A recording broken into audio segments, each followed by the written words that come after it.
ఒక్కడు మంచి కొడుకు, ఒక మంచి కొడుకైనా సరే, కుమార్తె అయినా కూతురైనా సరే, ఒక్కరు మంచోళ్ళు ఉంటే చాలు. 100 మంది పనికిమాలోళ్ళు ఉన్నా లాభం లేదు. ఇప్పుడు ఇళ్ళల్లో మన అన్నోళ్ళు వాళ్ళు ఉన్నారు కదా, వాళ్ళు ఎట్లుంటారు తెలుసు కదా మీకు. ఆ అన్న మంచిగా మందు కొడుతుంటాడు, అమ్మాయి వెనక తిరుగుతుంటాడు.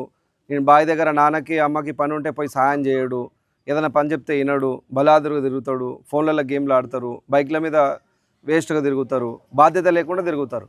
అటువంటి వాళ్ళు 100 మంది కొడుకులు పుట్టినా సరే లాభం లేదు, ఒక్కడు మంచోడు ఉన్నా చాలు అని ఆ శ్లోకం అర్థం. అట్లా దానికి ఉదాహరణ ఏం చెప్పిండు, కానీ నక్షత్రం అంత పెద్దగా ఉన్నా, అన్ని కోట్ల నక్షత్రాలు ఉన్నా కానీ వెలుగు మాత్రం చంద్రుడి నుంచే వస్తుంది. కాబట్టి పెద్ద పెద్ద నక్షత్రాలుండి ఎంత పెద్ద వెలుగు వచ్చినా లోకానికి ఒక వెలుగేమి ఇస్తలే, చంద్రుడు ఒక్కడే ఇస్తున్నాడు. కాబట్టి లక్షల నక్షత్రాలుండి ఏం ఉపయోగము, వెలుగునిచ్చే చంద్రుడు ఒక్కడు చాలు అన్నట్టు. అట్లాగే పనికొచ్చే కుమారుడు, పనికొచ్చే పిల్లలు ఇంట్లో ఒక్కరుంటే చాలు, పలికిమాలినోళ్ళు 100 మంది ఉంటే ఏం లాభము అని ఈ శ్లోకం యొక్క అర్థం. కాబట్టి అమ్మనాయనకి 100 మంది మగపిల్లలు ఉన్నారు, వాయబ్బా అని గొప్పగా ఫీల్ కావాల్సిన పర్లేదు. ఆ 100 మంది పనికిమాలినోళ్ళు ఉంటే ఉపయోగమే లేదు. అందుకే పనికొచ్చేటోడు ఒక్కడున్నా చాలు, అదే ఉత్తమం అని అర్థం.